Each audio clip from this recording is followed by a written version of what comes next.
Jim, what do young people worship today? What do they believe? What do they hang on to? What do they hope for?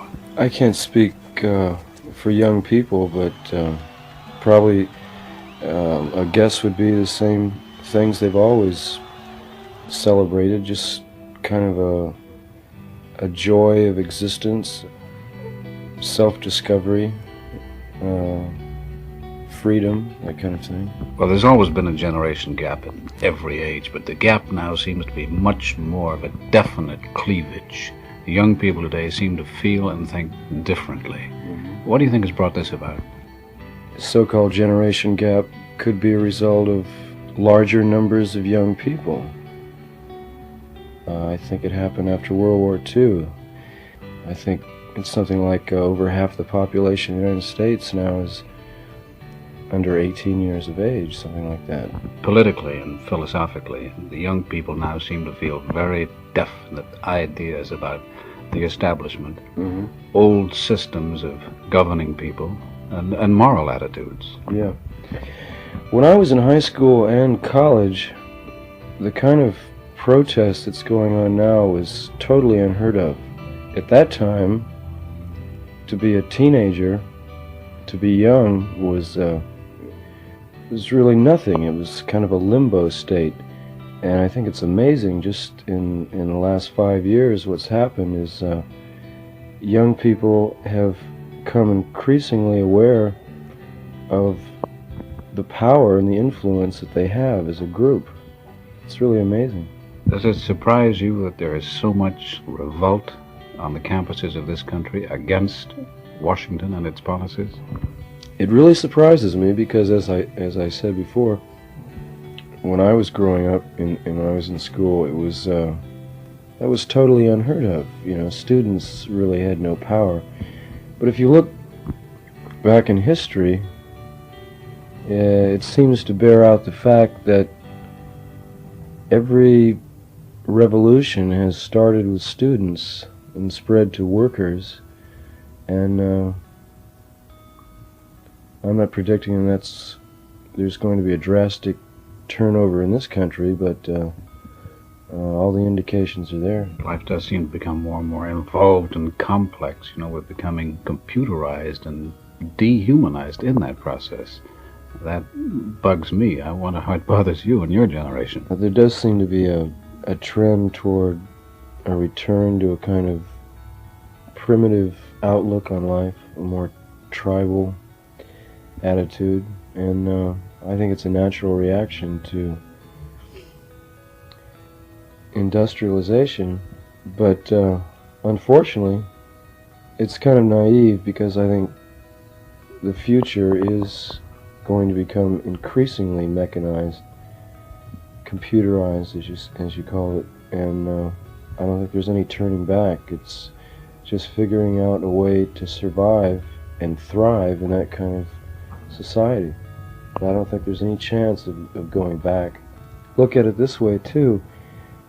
The hippie lifestyle is really a middle class phenomena, and it could not exist in any other society except ours, where there's such an incredible surfeit of goods, products, and leisure time.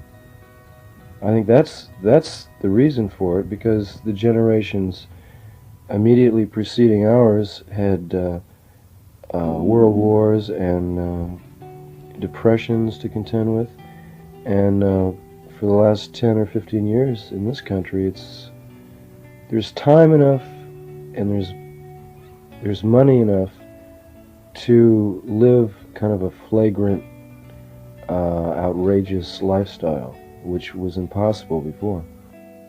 Jim, there's a line in your book of poems which reads, "The cleavage of men into actor and spectators is the central fact of our time." Well, I think that's undeniable, but I wonder, hasn't it always been that way with society? I suppose it has, but with mass media, today, it becomes more immediately apparent. I think what I was concerned with in that book was the fact that most people feel completely void and helpless in controlling their own destinies or controlling the destiny of human life. I think it's sad. More people should be involved rather than designating all these powers to a few individuals. I think the average person, whatever that is, should be a part of it somehow. And I think everyone feels that events are just going on without their knowledge or control. I think it's one of the tragedies of our time. I suppose it has always been that way, but now it's just become so obvious, you know. Decisions are made for you in which you have no part of at all. I just lament the fact that so many people are content with living a very quiet, well-mannered, orderly life when so many obvious injustices, I guess, are going on, and they seem to ignore it somehow, or not care at all. Just let it happen without ever becoming involved. I think that's sad. Jim, relevant to your theory that people should get more involved in life and thus enjoy it more, you have written a line of poetry which reads, "The spectator is a dying animal." Now, isn't that a bit of a contradiction to what you've said previously? No, it's concerned with that same split between the actor and the audience. To me, there's something incredibly sad about a bunch of human beings sitting down watching something take place. And just when you think about it, I love movies as much as anyone else, but the spectacle of millions and millions of people sitting in movie theaters and in front of television sets every night watching a second or third hand reproduction of reality going on when the real world is right there in their living room, or right outside in the street or down the block somewhere. I think it's a tool to somnambulize or hypnotize people into a kind of waking sleep. But I think the major influence in the next decade or so is going to be the people who are able to assemble masses, huge masses of people into one spot, as we've witnessed in pop festivals in the last 2 or 3 years. I think will be the major influences on mass culture in the next decade. I think the rock music enthusiasts have created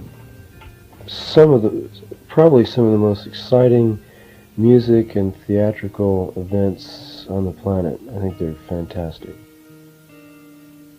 Well, part of generation gap is the difference in what people like in terms of music. Now, this is something that distresses me a little bit. It seems that the young people like all the same kind of thing. Now, I want more out of the young people than just that. Yeah, well, they're being programmed by their radios. They only play, the major radio stations, rock stations, only play 30 songs over and over and over, 24 hours a day. And it's been proven what you hear the most is what you like the most. So there's really no choice involved. Someone is programming it. So we are the victims of media. Uh-huh. What everyone should say is the medium is the message, and the message is me.